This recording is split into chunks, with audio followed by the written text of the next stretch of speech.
Now, then we come to SARS income tax. You must determine which side is bigger. It can be either the debit side or the credit side. But when I look, I think the credit side is bigger. Now, let me get the total of the credit side. The credit side is 7,600 plus 275,100. The credit side is 282,700. Let me see this one. Yeah, the credit side will be the bigger side. 282,700, 282,700. And then I subtract the amounts on the debit side, minus 7,600, minus 128,000, minus 136,000. Therefore,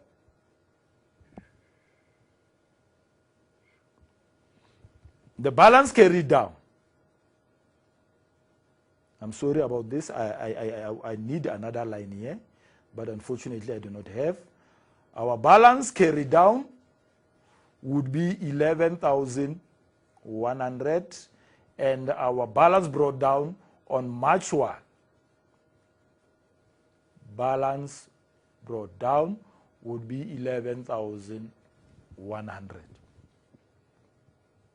If the debit side was bigger than the credit side, then you'll have your carried down on the credit side and your brought down on the debit side. But in this case, the tax liability was more than the prepayments that we made during the year, which means we paid less than what we owed.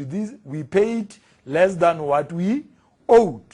That is why we still owe a further 11,100. This is the money that we owe to SARS. But if our prepayments were more than our liability, tax liability for the year, we'll have a debit balance and SARS will owe us money.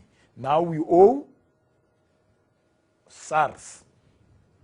That is how the SARS income tax account is balanced. The income tax account is closed off. Remember, we need to pay tax on the profit that we made.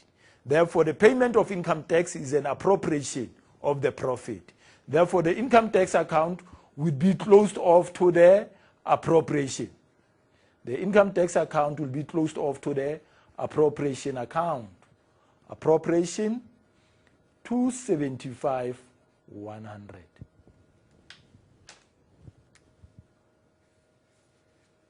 And then you go to your SARS, you say income tax on February 28. Income tax 275,100. 275,100. Okay? Fine. Then you balance your ordinary share dividends account. This is a liability account. It needs to be balanced. It's a liability account, shareholders for dividends. It's a liability account. It needs to be balanced. I'm sure all of us can see that the credit side is bigger. You don't even need a calculator for this. You'll have 0,00441. 30,000 plus 114,000 gives you 144,000. 144,000 minus 30,000 gives you 114,000 on February 28, 2014. That will be our balance carried down, which will be our balance brought down on March 1, 2014. Balance brought down 114,000. As you can see, this is the amount that we owe to shareholders. We owe to shareholders, which means the balance of your shareholders for dividends would be the same as your final dividends, which were declared but not paid. It will be the same as your final dividends, which were declared but not paid. Okay? Fine. Then the ordinary share dividends account is an appropriation of profit, and therefore it is closed off to the appropriation account. Then you have 60,000 plus 114,000. That will give you how much?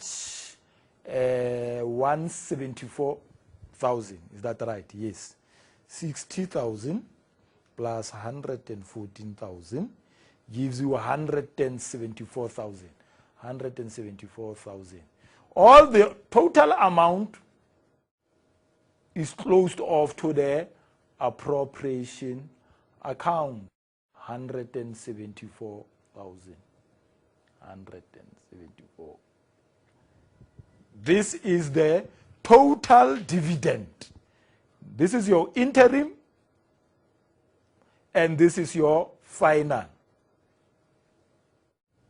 This is your interim, this is your final, and this is your total dividends. Therefore, it means in your appropriation account, you must show your total dividends, not the final dividends, the total dividends. And then here, you will have ordinary share dividends, 174,000. Ordinary share dividends, 174,000. Which comes from where? Fine. And finally, 1,033,700. This is the total amount of money that we have available for distribution. What did we do? Part of this 275,100 would be used to pay income tax, and 174,000 would be used to pay dividends, and the remainder would be our retained income. The remainder will be our retained income, which must be transferred back to the retained income accounts. Therefore, you will have 1,033,700, 1,033,700 minus income tax of 275,100 minus total dividends of 174,000. Therefore, 584,600 must go back to the retained income. Retained income. Then you debit appropriation with retained income and credit retained income on February 28 with appropriation 584.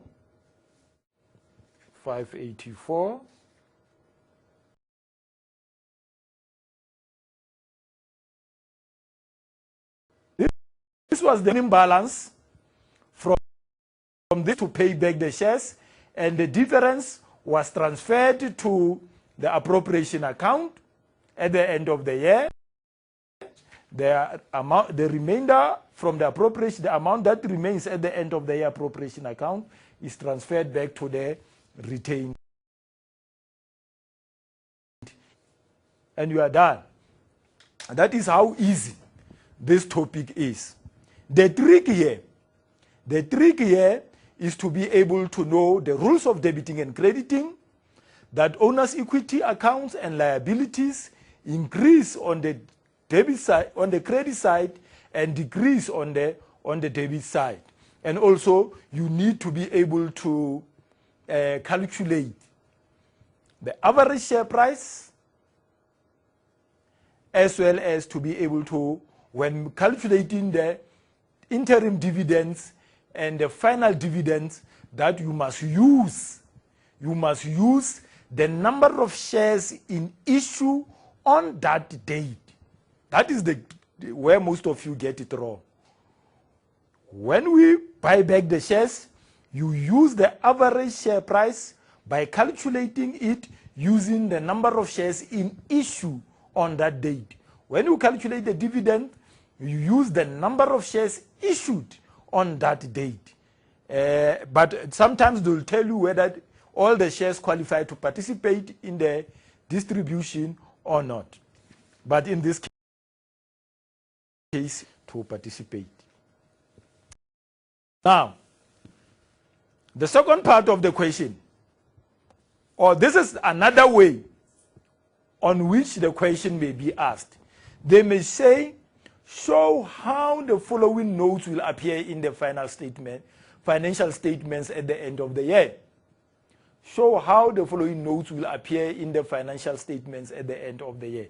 This is if you are not asked to prepare the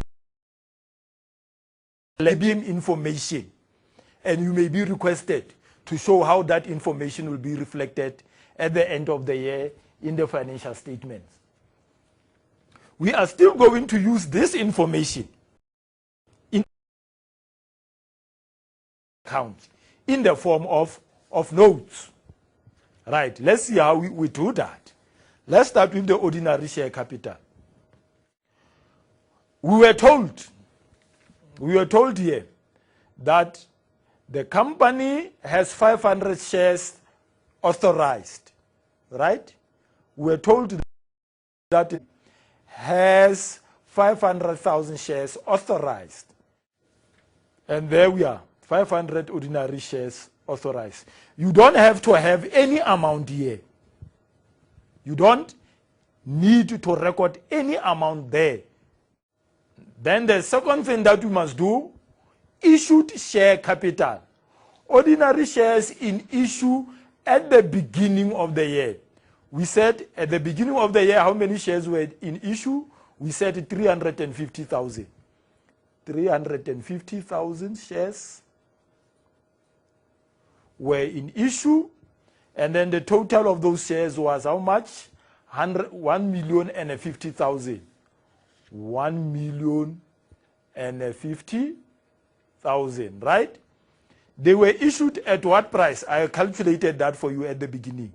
I said that those shares, their average share price, you simply say take 1050, 1,050,000 divided by the number of shares, 350,000, and then it gave us 3 rand. Therefore, those were issued at 3 rand per shares. Then we said what happened during the year. We said what happened during the year.